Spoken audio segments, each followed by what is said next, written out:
Hello everyone, welcome to అమ్మ vlogs and kitchen. ఈరోజు తక్కువ టైంలో చికెన్ కర్రీ టేస్టీగా ఎలా చేసుకోవాలో చూపిస్తాను. మనకి ఎక్కువగా టైం లేనప్పుడు త్వరగా చేసుకోవాలంటే ఇలా ట్రై చేయండి, సూపర్ టేస్ట్గా ఉండిద్ది.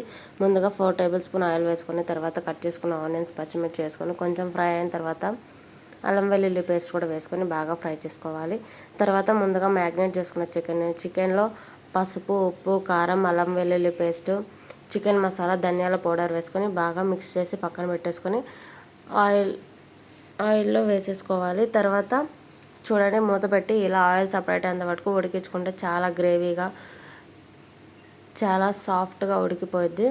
తర్వాత మనం 2 టేబుల్ స్పూన్ల కొబ్బరి పొడి కూడా వేసుకొని ఒక 5 మినిట్స్ మూత పెట్టుకొని ఉంచుకుంటే ఎంతో టేస్టీ అయినా సూపర్గా, క్విక్ అండ్ ఈజీగా చికెన్ కర్రీ అయితే రెడీ అయిపోయింది.